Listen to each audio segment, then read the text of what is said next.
Greetings and salutations. This is Abe Abdelhadi with The Bitter Truth. And my guest tonight is a gentleman who's beyond impressive. At the age of 24, has already been the legislative coordinator for the Libertarian Party in Texas, the political director, and is now running the lieutenant governor campaign for a gentleman named Kerry McKennon, who is the first openly gay man to run in Texas, which, if you are from Texas or know about Texas, you know that is an impressive feat, much less that he's a libertarian.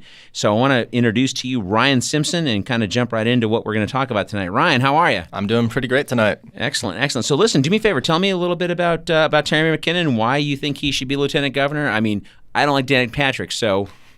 I mean, who really likes Dan?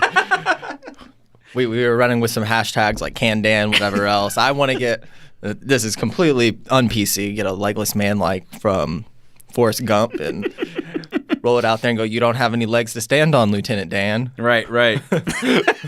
But we might need to get some endorsements from Tom Hanks and whatnot before we can even get that as a real possibility. Well, actually, he didn't write that, so I think you can just run with it. It's okay. It's like Run Forrest Run. You don't have a trademark on that. No, everyone knows it. You'll see it, and everyone knows what that is. That's brilliant. That's brilliant. So talk to us. So Kerry McKennon. I know you guys are running on some controversial topics. You're talking about the dangers of regulating the sin tax in the state. So jump into some of that with us.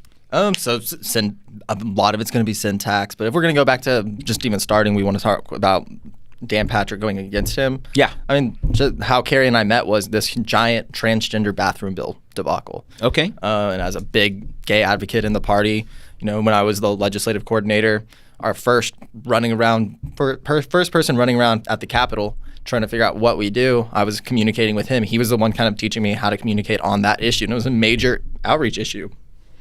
So that was how I first met Kerry. He kind of guided me through the steps, guided me on writing a speech to put forward. Granted, I didn't really get to give it because I don't know how long if you know anything about how long they were there. Yeah. It was like 4 a.m. the next day. Well, and correct me, Terry McKennon or Kerry McKennon? Kerry. Okay, that's my bad. I had Terry for some reason. Okay, so and so you guys met on the bathroom bill. So then what happened? Because I know you're working in another capacity in the party. We talked last year a little bit about doing state assembly and everything. So you are no longer working in that capacity. How did you guys connect? It was just Kerry was a name I'd heard thrown around. I first met him at a executive committee meeting.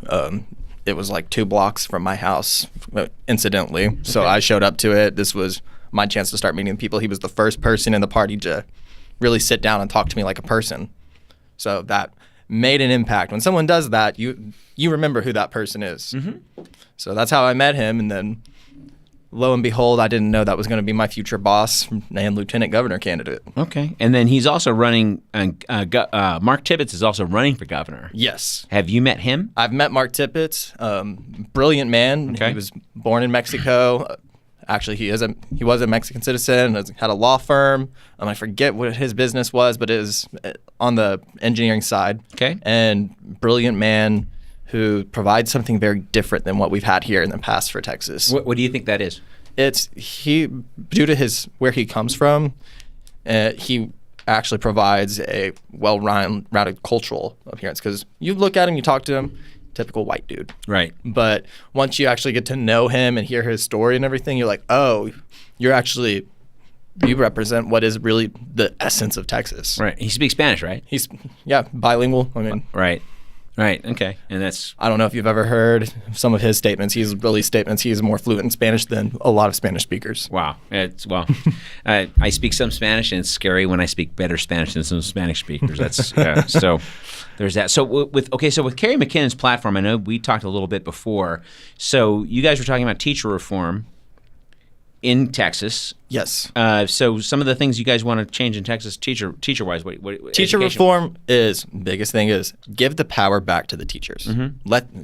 Reduce down the importance of these types of things. Yeah, we're going to have some testing as a form of metrics and objective measurements, but that should be more of a measure of, who's struggling?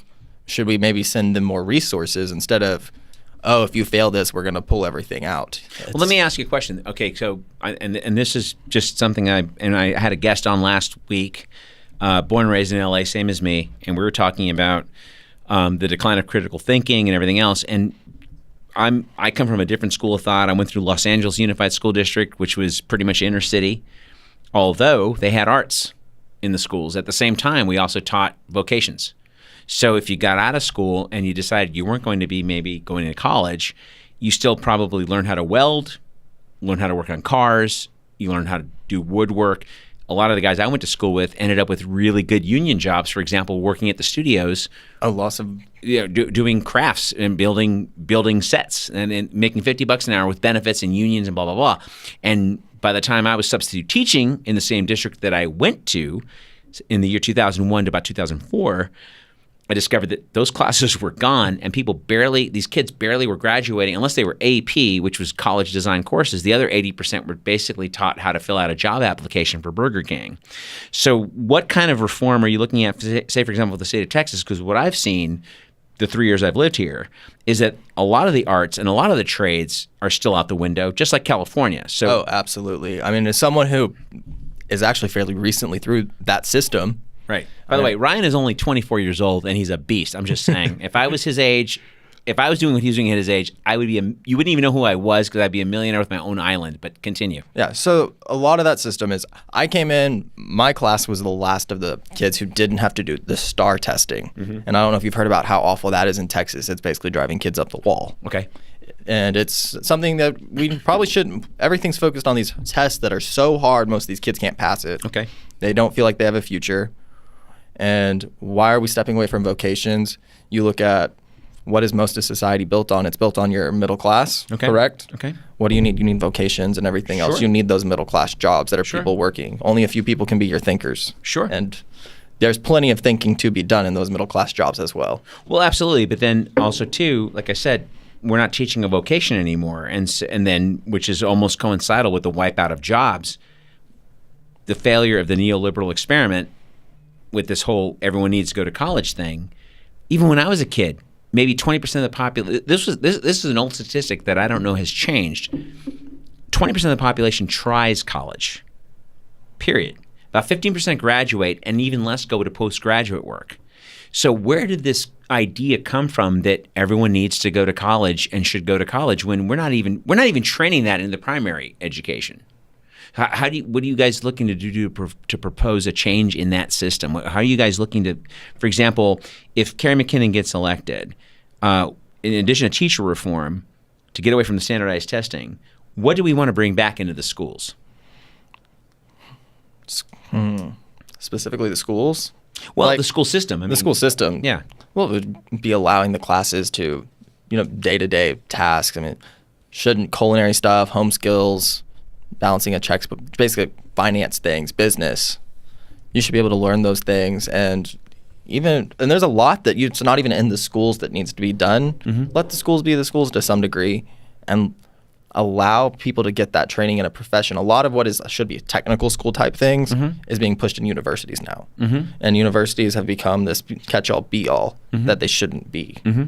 So it's the top level stuff is becoming what it shouldn't be. Right. When you say top level stuff, what do you mean? Well, there's a lot of engineering in of itself that, yes, people need to learn a lot of engineering, but a lot of what it is engineering is a lot of technical skills, things like programming and things like that. You don't really need to go to college. You can go to a technical school and learn programming. Well, I'll give you a good example. So I got a friend of mine, I won't name his name because he'll be embarrassed to even be associated with my show, but I went to high school with this guy. We got out in 1981. And he took all the printing drafting classes, okay? And he now works for the County of Los Angeles, and he's one of their lead engineers with no college. He went to work for the city at a high school with enough skill set out of high school to work as an architect. And this was over 35 years ago now. And he's about to retire with a full pension, doo-dah, having worked for the county for 25 years after working for the city, all on a high school diploma. He never went to college. And so what you're saying is all those skill sets that are now bumped up to the secondary level, we could teach at a lower level. And especially those kids who shine in those areas. Because you can tell, it's common in Japan, Germany, all across the world. You look at these countries, teachers can identify which kids are going kind of which direction. Right. They can tell which kids are college bound are going to be these, the philosophy types. Who's going to be your doctor type kids? Who's going to be your vocational kids? You can tell, and it's a different skill set. It's not bad. It's just acknowledging what you are. Mm-hmm, mm-hmm. So on a not necessarily a side note, staying on education, I know we talked about homeschooling. This is a multi-part question, so I'll just start with the first part first. How do you guys address homeschooling? What are you guys looking at doing toward that? Is there funding you're looking to do? What are you looking to do with that? The more homeschooling. Let the parents actually teach what they want to teach to their kids. Okay. And this obviously it's going to be refined more by Kerry, and I can't fully say what he's going to say on this one yet because some of our stances on education we haven't fully worked out. Okay, fair enough. As we get out there on the campaign trail, it's going to evolve, grow, and adapt. Okay. We don't want to be set in stone saying this is what we think. We have a direction we're thinking, okay, but not this is fully what we think yet. And something to consider. Throw this. I'm a layman. I'm just a guy who has a day job, so I'm not a professional in this sphere at all. I just would think that with homeschooling, it'd be a good idea for the state to mandate a couple of things that have to be taught. For example, I've met folks that are homeschooled, and some of them are very bright people, and I like them very much. However, I think it's incumbent on the parent to actually teach science in the school, in the home, and not just creation, for example. Most folks that I know that homeschool their kids, creationists, for example, and it's not a scientific theory. It's an idea. There's less facts to creation than there is to evolution, for example. It's like arguing the other night, did the Cavs win? Well, that's up for debate, because it's like two different theories. No, the Cavs did win. They did. It was 92-80. I watched it. And I have a hard time with this one as someone with a biology background. Okay, so talk to me. So I have that internal struggle that I think, yes, the parents should be able to teach what they think, but at the same time, we have explicit evidence that says this is pretty much the truth. Maybe there's something we're not seeing, but pretty much all the evidence is saying this. Right. Based off all the probability. Right. Science's probability. Right. That this is what we know. And peer review. I did major in biology. I major in business, but I do know this thing called peer review. Yes. Creation doesn't have peer review. None. Maybe should there be something to what there is for the standard or that the kids are saying, here's a level you're at. Okay. And maybe people can buy into different programs, but understand if you don't meet certain criteria, you're only messing up your kid. Right. And that's what it's going to come down to. And not to get too into the weeds on this one subject because there's so much to talk about with Kerry and I want to get into Mark a little bit too. But is there a way to mandate that without being, I don't know. I mean, well, I don't know. It's not necessarily fascist. I mean, because if you go to a public school, there's always going to be the extreme cases. Like there was in California recently, there was that one dude who was saying homeschooling his whole family and basically had his daughters as prisoners. Right. That's the extreme. Right. And then you're also going to have countless cases of just normal parents. That's going to be the vast majority. Mm-hmm, mm-hmm. And that's what we are all trying to figure out. We need the people's feedback. Okay. To figure this one out. What do the people think? Where is that line? All right. Because that's what it takes to figure it out. We don't have all the answers. Okay. And no leader should. And if any leader thinks they have all the answers, they're wrong. Yeah, goddamn right. And I agree with you on that. So, so what kind of needs are you looking to address to the school district in general? I mean, homeschooling in general, I suppose, but mostly, I mean, here's the challenge. If you want to get into school districts, we're going to be talking straight up about money. Prime example is Austin in and of itself. There's not enough money to take care of the school district because the money's being shipped out of here. People are paying outrageous property taxes, and it's basically being what I call them Sheriff of Nottingham taxes. Everyone calls for the people who don't understand literature.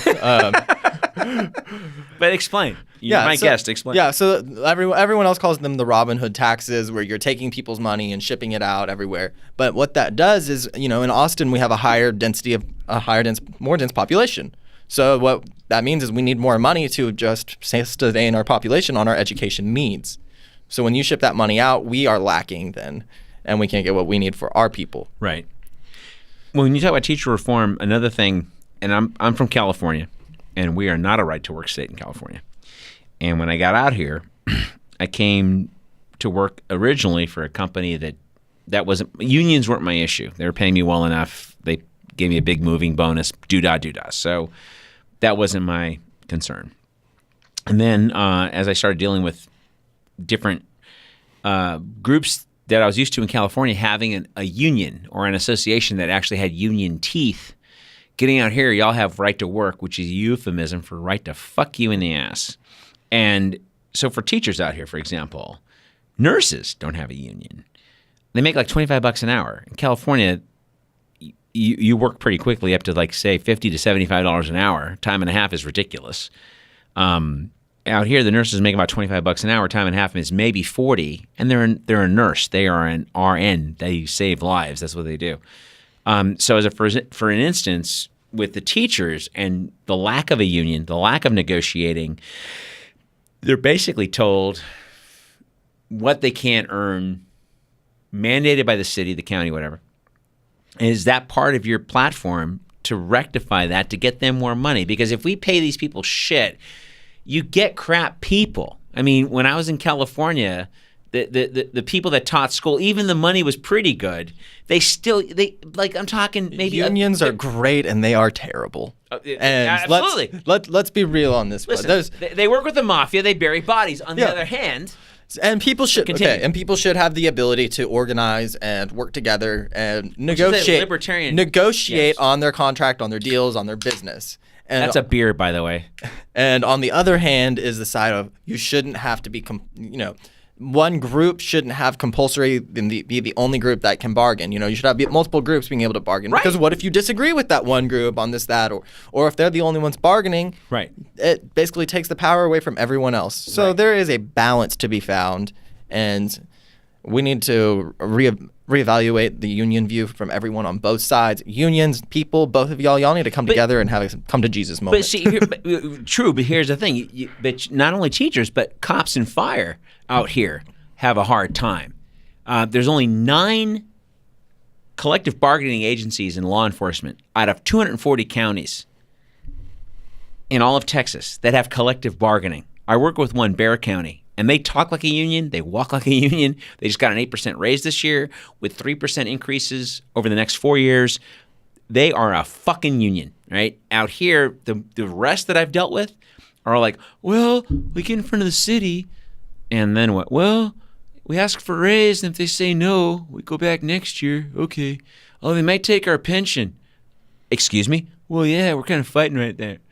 Fighting what? You can't even go on strike without them firing you like 80s era air traffic controllers. So, well, right now, if the police officers, and especially the ethical police officers in Austin, Texas, want to get together and try and negotiate a contract, now is the time, because y'all's contract has just been revoked. Right. And it was revoked for good reason. There's been a lot of problems going on in Austin and things that need to be fixed. Right. And I'm friends with a lot of the people that were involved in getting this contract revoked. Right, right. And part of this has to do with the budget. It is a huge chunk of Austin's budget. Right. And the other side is a lot of this is still coming from Black Lives Matter. Okay. And anyone who doesn't think we have a problem in police accountability and disparity and how people are treated in the police department, please look at the statistics. Please look at the numbers. Thank you. Because, and this is something that by the way, and I'm glad you're saying this as a libertarian, because y'all don't get enough credit for agreeing with the fact that we got a fucking problem. Yeah. Because we do. I mean, in 2015, we had 1,600 indictments of law enforcement in manslaughter cases or... Well, what we've got 2 problems. One, we have racial problems in police. Right. Two, then we have an across-the-board problem in the police department, right, and all the stuff you're talking about. Mm-hmm. Once you mix those 2 together, sure, you create a perfect storm. You do. And if you don't understand what Black Lives Matter is talking about, that's what they're talking about. Well, see, and this is the challenge. When people sit there and get this bullshit, Blue Lives Matter, All Lives Matter, fuck you. I'm a white guy, okay? The only time I get hassled is at the airport because I got an Arab name. True story. I'm a freckle-faced, green-eyed guy. I walk through life. I look like an Irish Jew. Nobody fucks with me till I get to the airport. Then they see my whole Mustafa Falafel name, and 2 out of 5 times I get treated like a Gitmo prisoner. And I get taken aside, and they take my computer, and they do all this shit, which is fine. You're doing your job, but you're a dick. You're not even a federal agent for real because you don't have a gun. that's another story. But my point in all of that is when you talk about Black Lives Matter, for example, the point I was going to make a second ago was in 2015 we had like 1,600 indictments of murder or manslaughter on law enforcement. And when I'm talking to super conservative people, I always do the numbers game. I said, let's just say half those people were, just throw 800 out of them. Throw 800 out of the equation. Throw 800. They were robbing banks. They were caught raping a chick. They were shooting a guy in the head at a liquor store. They deserve to get shot. That guy was a criminal. I get it. I went to high school with two guys that got nailed in bank robberies and got killed. Yeah, everyone has the right to self-defense. Right. Then the other 800, let's just say they were innocent, like Philando Castile, Eric Gardner type things. Of those 800, how many convictions do you think we got in 2015? 0. And I'm not being negative in saying, oh, it was 6, but I'm saying 0. I mean, out of 800 possible convictions, 0 were convicted. So, again, when you get into the police unions, I don't want to get, because we're talking about education for a second, I want to talk more about Kerry's platform. But just on this thing about unions in Texas, for example, I agree that the APD contract got pulled with good reason. However, where do they have a regress? Like, for example, getting back to the teachers don't have that. If their contract got pulled for some reason,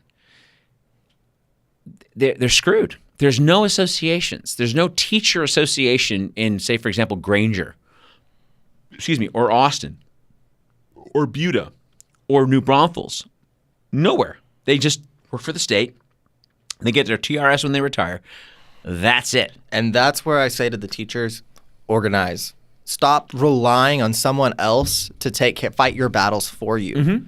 I mean, this is, as libertarian as it gets, and most libertarians wouldn't actually say this, it comes down to you to fight your own battles. Okay. And you can't count on anyone else to fight for you except you.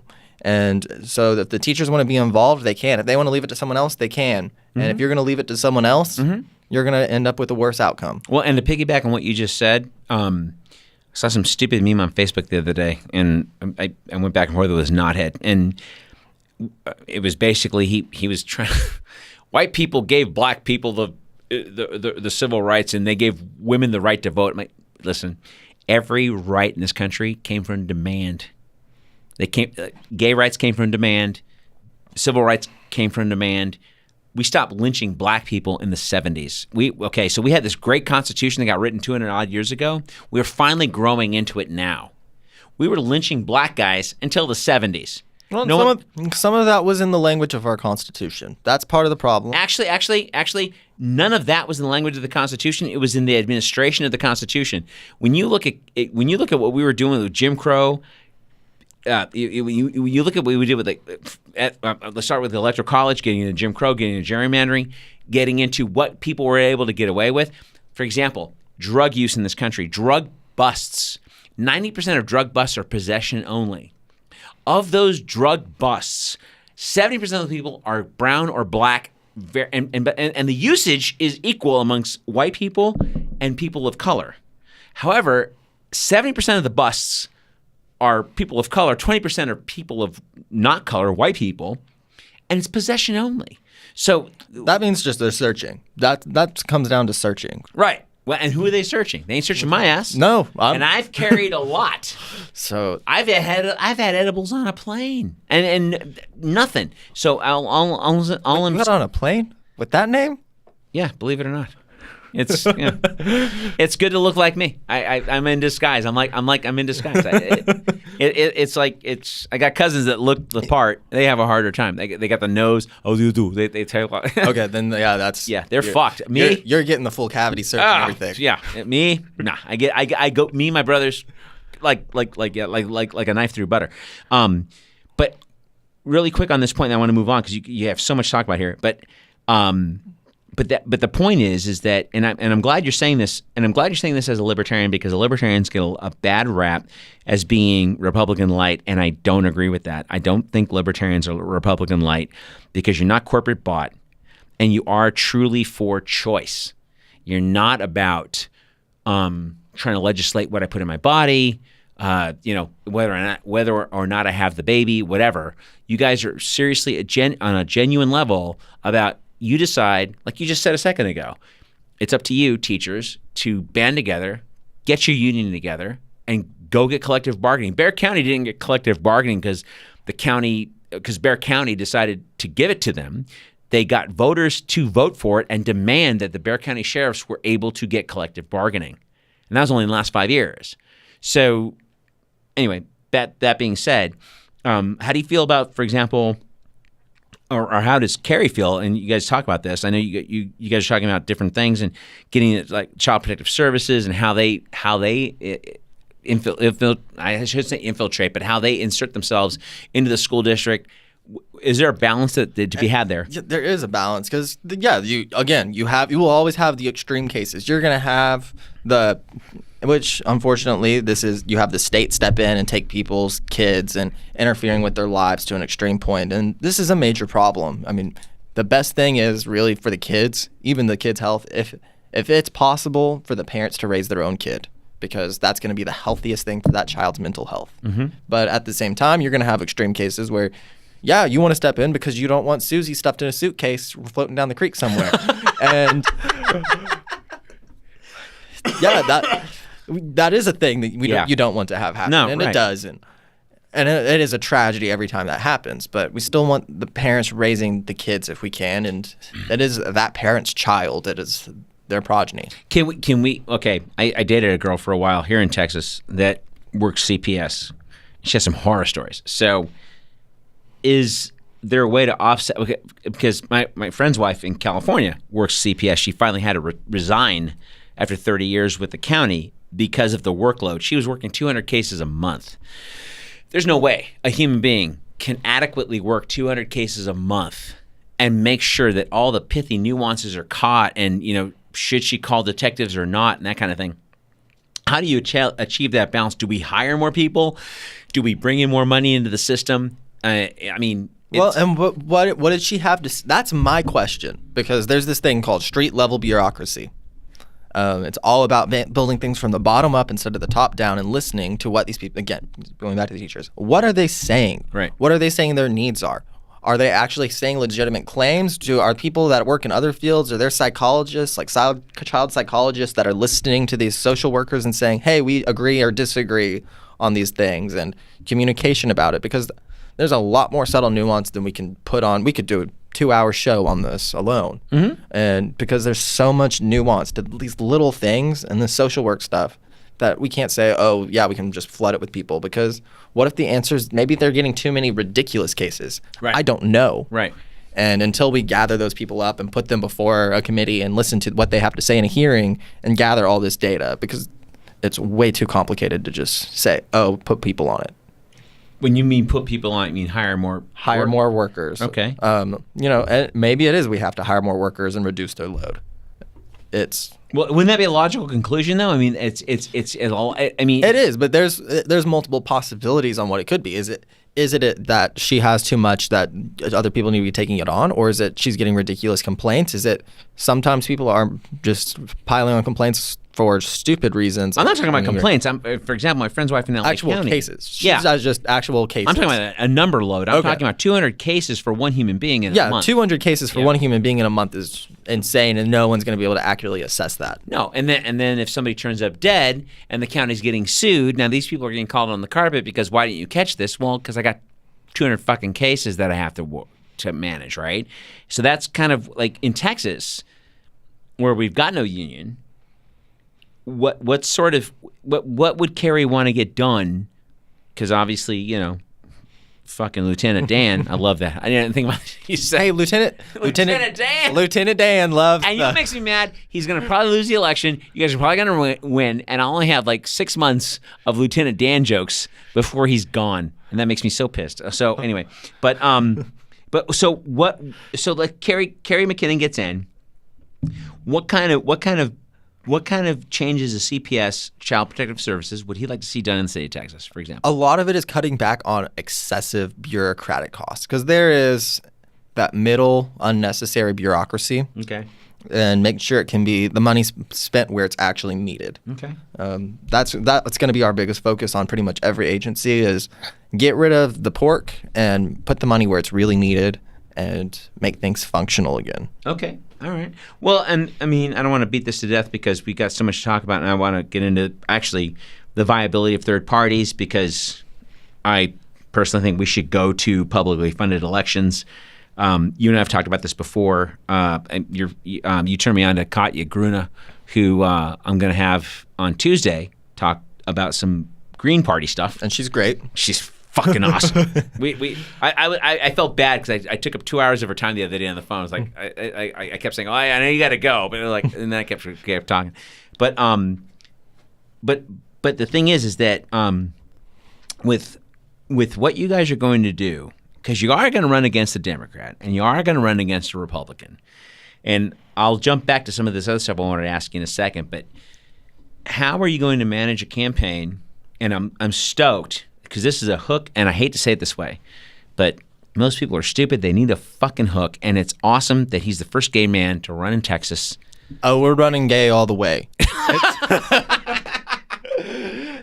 I mean, we want to get on Ellen and everything else and get that word out there so people can see it. Because this is a big historic race. It really is. In Texas, absolutely. In Texas, this is a major historic race that this is happening. Absolutely. And, absolutely. You know, and in case people don't know the history of the Libertarian Party, our first presidential candidate ever was a gay man.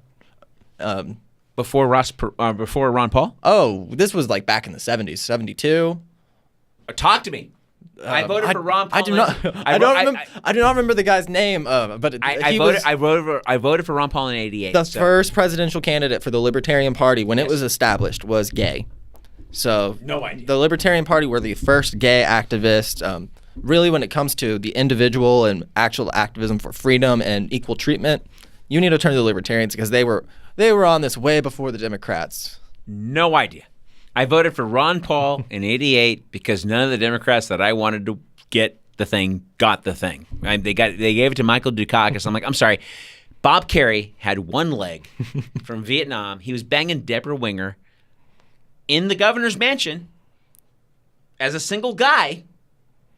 A hot movie star with one leg and a Purple Heart. I gotta invent this for you. You guys gave it to Dukakis? Really?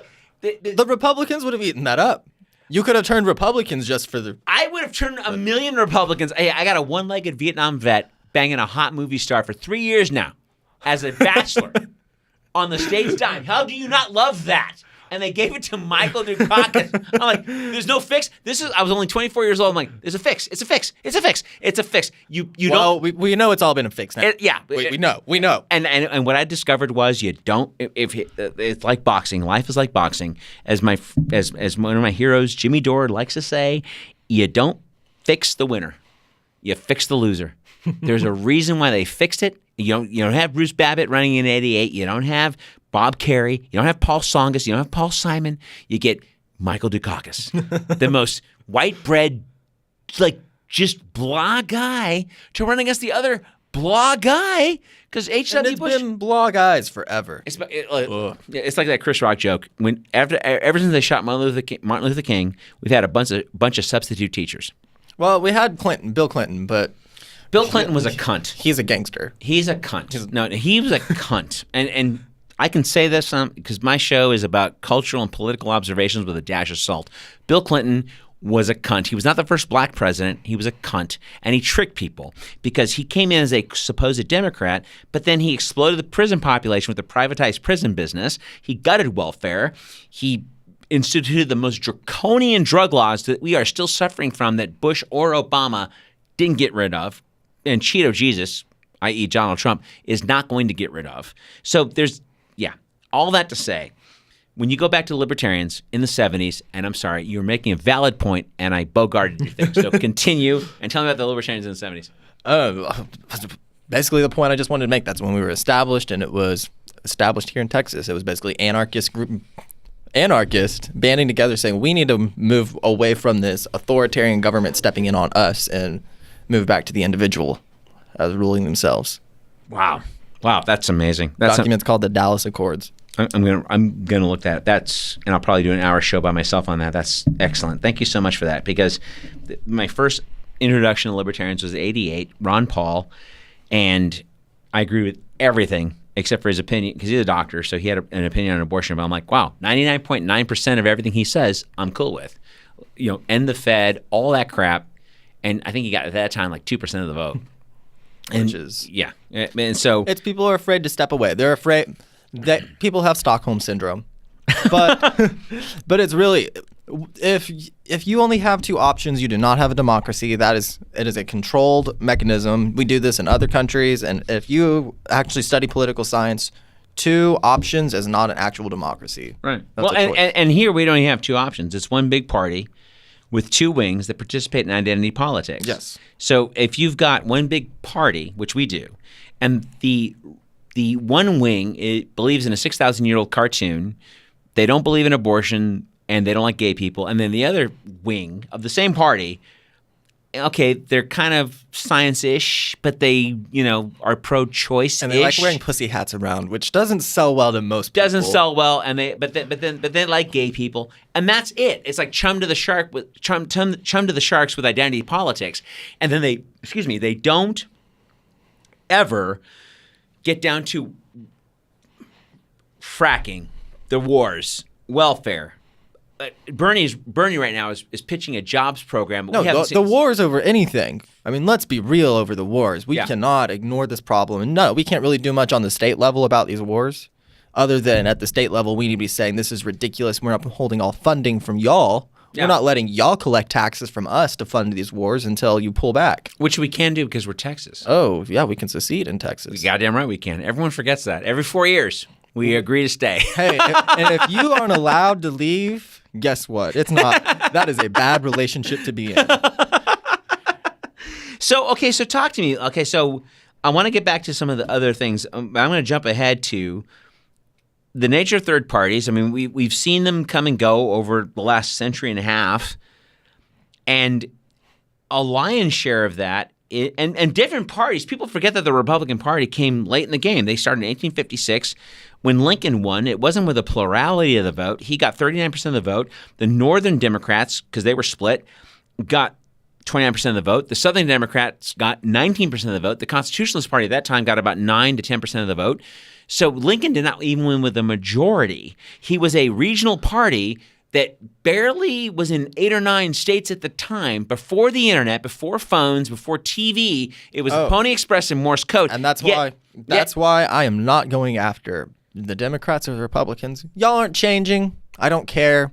If y'all actually have the brains to stop being used and abused, come to us. But we're going after those non-voters, those ones. 50% that stayed home. Yeah, the ones y'all have treated like garbage for the past, who knows, since before I was born. Voting against their interests. Yes. You're voting against your interests. So, this is my point. The last 45, 50 years, especially with the neoliberal, neoconservative experiment, which has been pro-corporate, a death economy, we've created austerity measures in this country.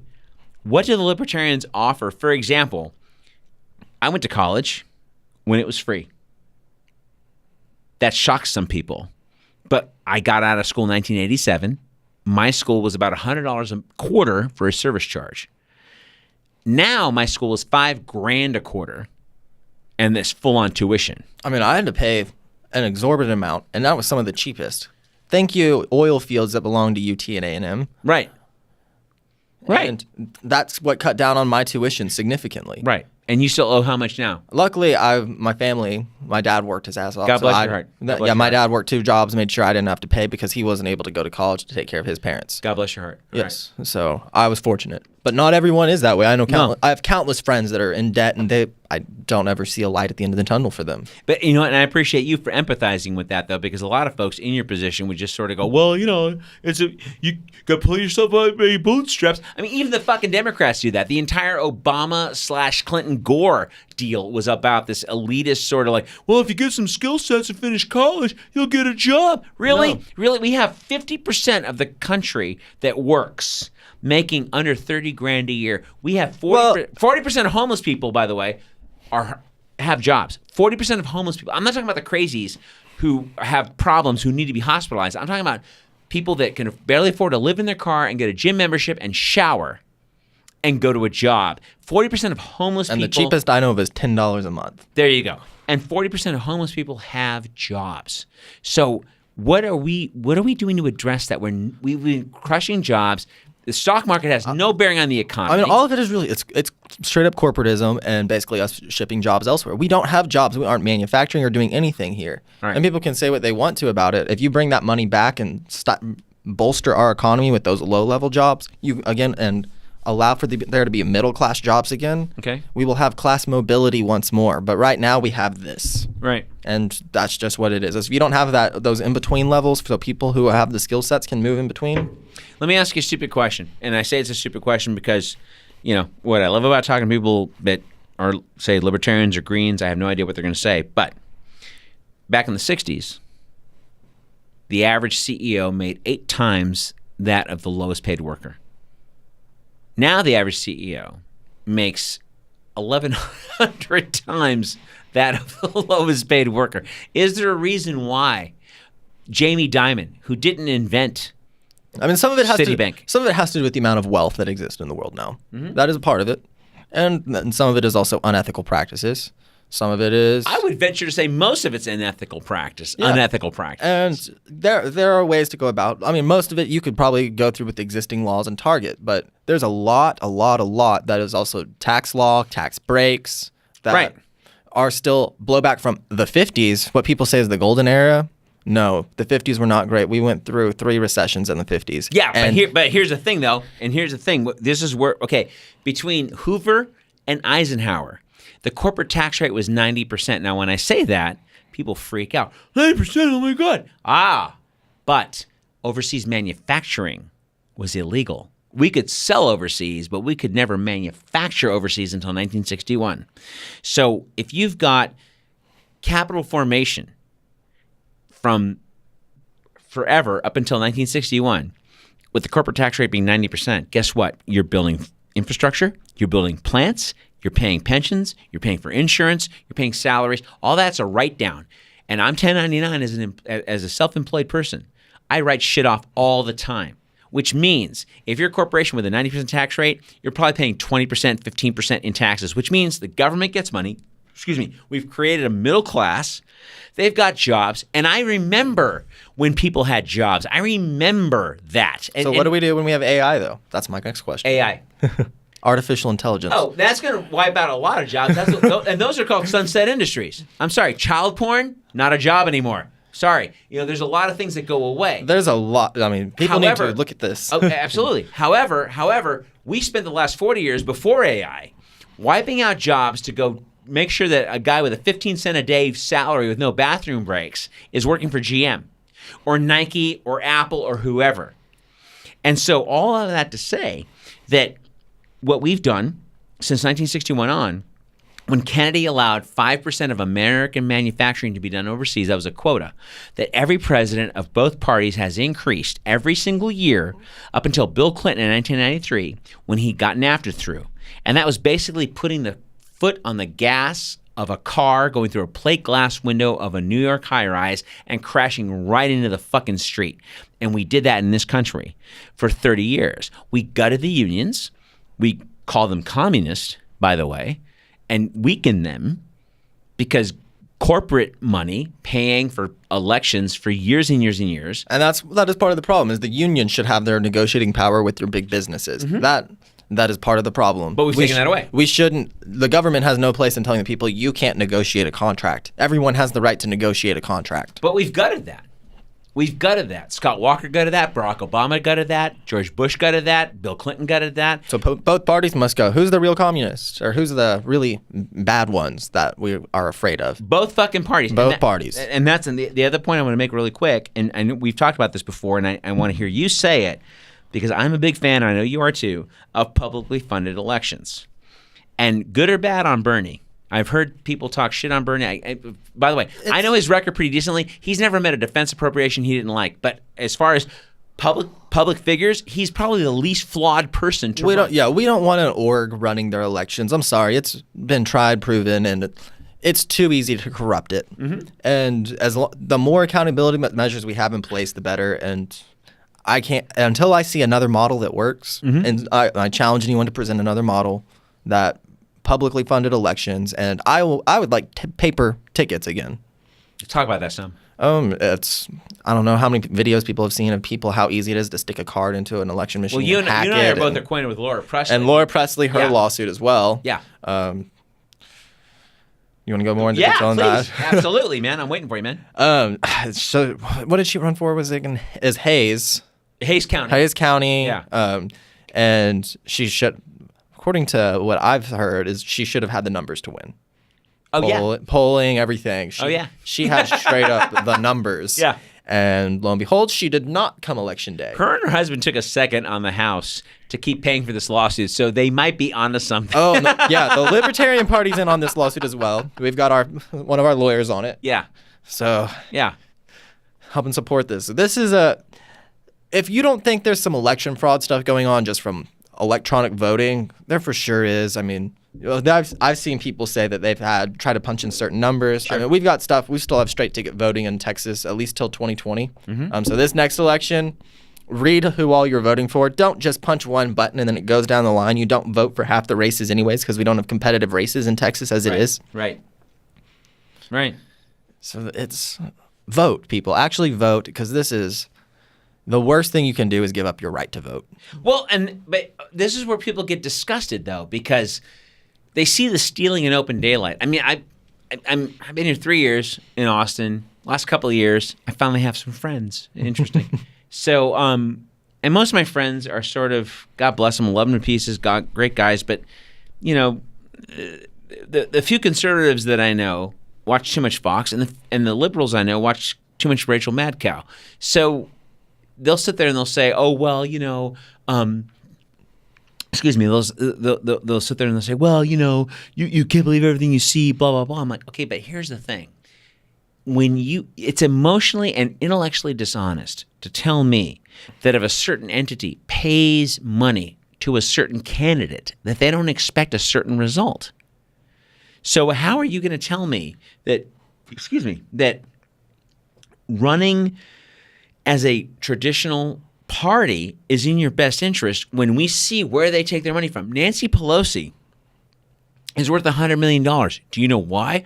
Her husband's a defense contractor. How long has she been in Congress? About 30 years. How many contracts has her husband gotten because she's in fucking Congress? She's not worth $100 million on accident. No. I mean, Bernie Sanders, for example, and I hear things about him, and I know his voting record. 80% of it I agree with. I know he has never met a defense appropriation he didn't like. So because he's from Vermont, that's big there, so I get it. His net worth at 76 years of age is about $3 million. He's got some stocks. He's got one house, a couple of cars. Yay, him. Meanwhile, Nancy Pelosi, public service, $100 million. Hillary Clinton, $250 million. How is that even remotely being honest with yourself as a human being? I have a job. I get paid for a service, right? I don't get paid more than that. To expect me to do more than what the person that's paying me is asking for is emotionally and intellectually dishonest. I mean, let's be real. These people are trying to buy.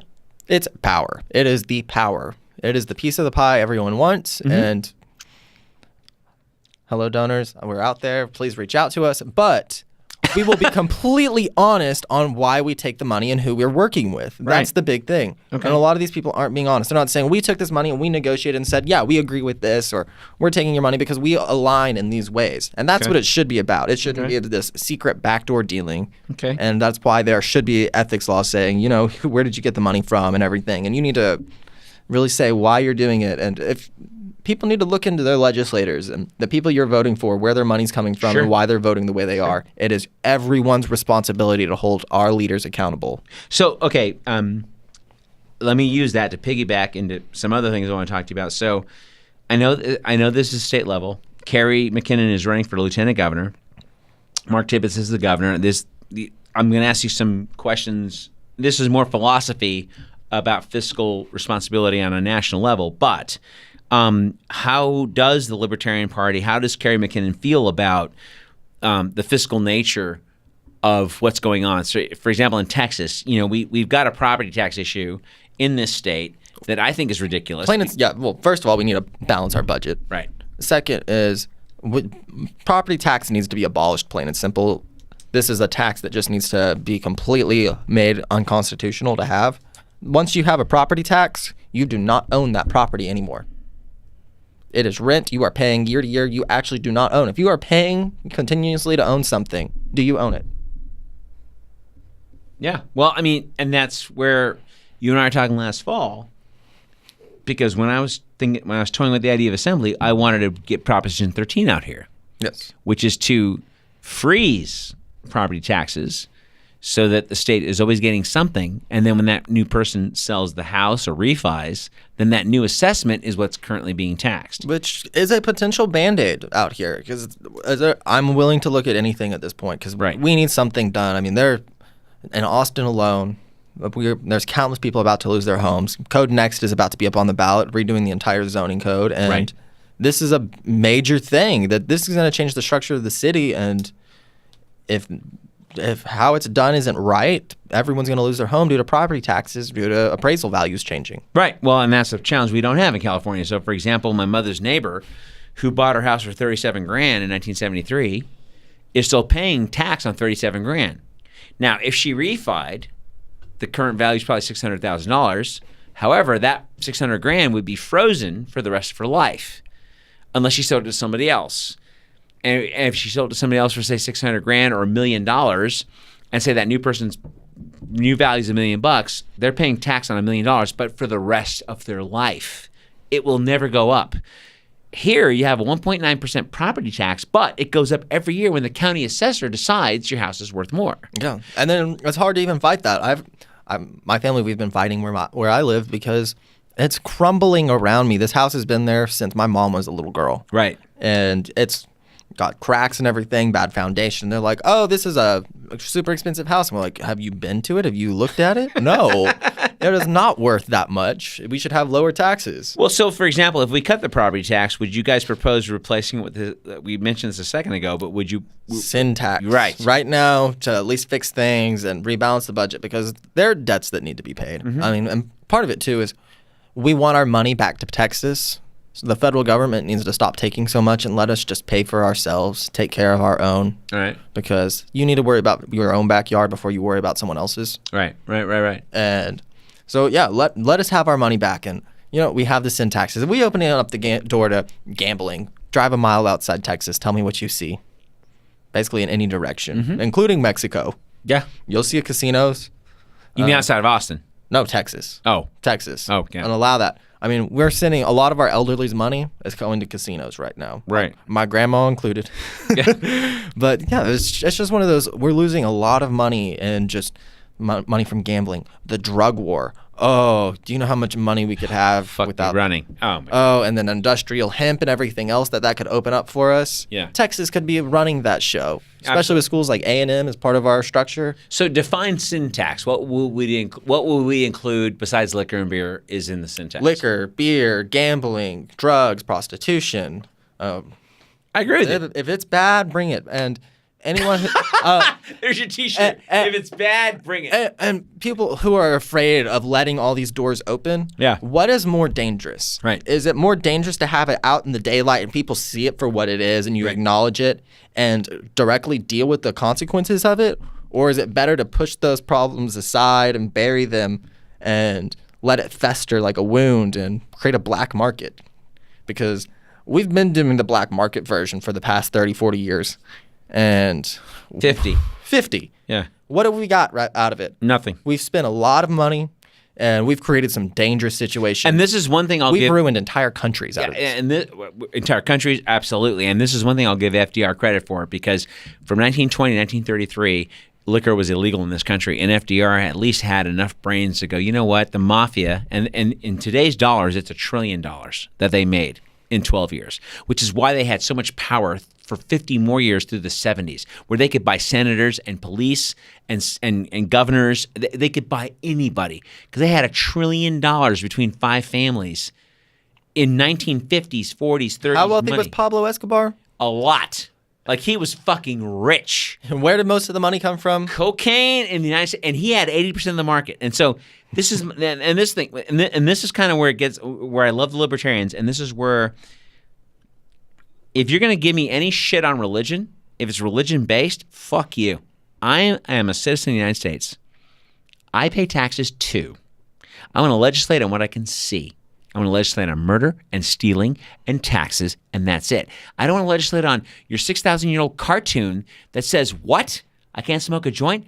Fuck you. You don't smoke the joint if you don't want to. Oh, granted, some say Jesus healed with cannabis anyways. So let's goddamn right he did. Listen, you don't go to the woods for 40 days, talk to the devil, and come back and die on a goddamn cross if you didn't have something in your system. If he took a piss test, he would have gotten in trouble. If Jesus took a piss test today, he would not get a job. Because back then, that was the language of the day. And they did hallucinogens and they did things. You don't take peyote buttons and see a burning bush and come back with 10 commandments on accident. And this is the point. This is the problem I have with the puritanical view of the religious right in this country, is they try to legislate everything based on a fairy tale. Thomas Paine, Benjamin Franklin, George Washington. Well, I don't even care. I don't even care about taking it that far. All I care about is if you're a good Christian, and this is what they preach at my church, is you need to come to Jesus because you want to. You cannot force people, or it is inauthentic and it is null and void. Nor is it legislated, because the word creator, not God, Allah, Moses, Santa Claus, the word creator is in the 3 documents 4 times. Done. That's it. Which means, as a taxpayer, I've got a right from religion, as though people have a right to have religion, right? And I came up religious. I got early release for time served. I almost became a minister. That's my little dark secret. Some guys blew guys on Santa Monica Boulevard for coke money. I almost became a minister. So that's my... They're comparable. Yeah. I actually compare... I mean, there might be some overlap depending on certain denominations and what church that is, but... The Catholics. We're not come on. You can't bring up men on men sex without talking about Catholics. I'm sorry. So okay. So, but all seriousness, because we got a little bit of time left. Okay, so we replaced the property tax with the sin tax. We're talking about everything, which is awesome. What you're talking about. So and we talked a little bit about the Child Protective Services. What other agencies would you and Kerry, because he's the guy running actually, and so is Mark Tibbetts. What would you guys see as unnecessary agencies that could use either a trim or a full-on cutout? I mean, everything could use a trim and cutout. Let's be real. Everything could everything has its pork and things that just need to be cut. There is excess throughout everything. Our budget would not be this big on the national level or the state level. That there's just too much. I mean, there are name an agency, a Texas state agency, for example, that. Because nationally, you guys can't do anything right now because it's governor and lieutenant governor. But yes. What would you cut on a state level? I mean, alcohol commission would be straight up. We could just plug that into other commissions. Okay. Ag could be significantly cut, and let's change the name of railroad commission to oil and gas. Just for what they are. Absolutely. Yeah. We'll back up when you say the alcohol commission. What do they do exactly? It's really basically ABC. Yeah, it's the ABC. That's excessive for alcohol. Although, granted, if they would expand to being a drug commission and making sure things are safe for people and reach that out. But that could also be part of our commission that monitors everything that is a drug. Right. So things could be just condensed down. Well, I don't think we fully need to cut. I think it's just we need to condense and look at where's there overlap, why do we have excess, or... Well, and I'm going to be speaking to a nurse in a couple of weeks who is a big champion of the opioid epidemic, and she lost the daughter a few years back, and so this is her thing. So how would, for example, the state of Texas, not the country, but the state of Texas, how would you legislate the big pharmaceutical companies dealing with opium, legalized opium, compared to, say, CBD oil, pot, hemp? How would we legislate it? Yeah, like how? Well, first of all, what kind of responsibility would you hold? We've got more opioid. First of all, no one's ever had an OD from smoking a joint. First of all, we would just say there should be no legislation regarding hemp or anything along those lines. It's a plant. Okay. Really, that's what our platform is. There's nothing there. Okay. It is what it is. We could say don't sell it in. You can't sell it in like a grocery store to like minors because it can cause brain damage. But that's actually backed by science and there's actually but that would be like a reasonable regulation in the place of, where there is actually something that you can say there are damages. Right. But again, you could also overlap that with it saying a parent can sign a note saying it's okay for their kid at the same time. Right. So that's where we would stand with the regulation, is it's the parent's choice. So could the Alcohol Commission logically go after Big Pharma in the state of Texas? The Alcohol Commission go after Big Pharma for Well, I mean, for example, so who legislates drug use in the state of Texas? Right now, it's DA. Is it federal or state? It's a kind of a mix depending on what it is. Okay, so who could go after Big Pharma, for example, opioid overdoses? Yeah. So, well, for opioid overdoses I'm not prepared for this one. Well, it just occurred to me because I just started thinking about my nurse guest in a couple of weeks, and I'm like, all right, well, let's So an opioid overdose, and where'd she get the opioid overdose? Was it Big Pharma? Right. Then she should be able to go through the courts and sue Big Pharma, and they are fully liable if they were providing the opioids. Right.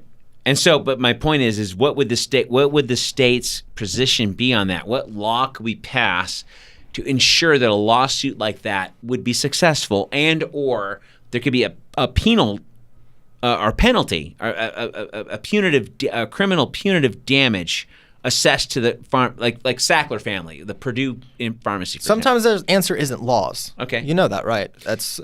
Sometimes it is a fix to the judicial side instead of the legislative side. Okay. And, as lieutenant governor, the side is, we can do the laws, this, that, and the other. And actually, sometimes pulling back the laws allows for more freedom on the judicial side to say, y'all need to get your shit together. Okay. All right. So, listen, with a couple minutes left that we got here, I know you and the Greens, and I mean you, the Libertarians, and the Greens, and the Peace and Freedom, American Independence, you guys are more about opening up the elections to everybody and everything. And we talked about this a couple of times already tonight. I'm a big fan of the idea of just abolishing these two corporations and getting – they're corporations. They're fucking they're like the NFL before the NFL became a for-profit thing. The NFL was a non-profit corporation. The NBA is still a non-profit corporation. NHL is still a non-profit corporation that makes a fuck ton of money.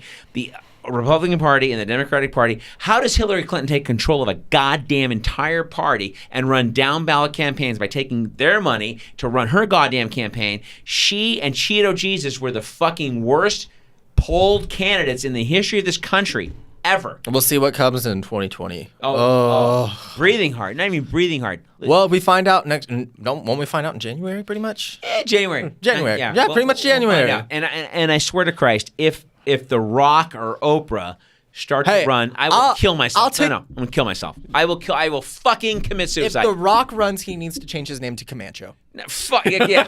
Hector Elizondo Mountain Dew Camacho. Yeah. We ain't got no burrito coverings. The fries are out. But I will at least give The Rock and Oprah, they've got some business sense. And fuck that. No. But that. By the way, Oprah was pro-Iraq war. That immediately negates you to run for office ever.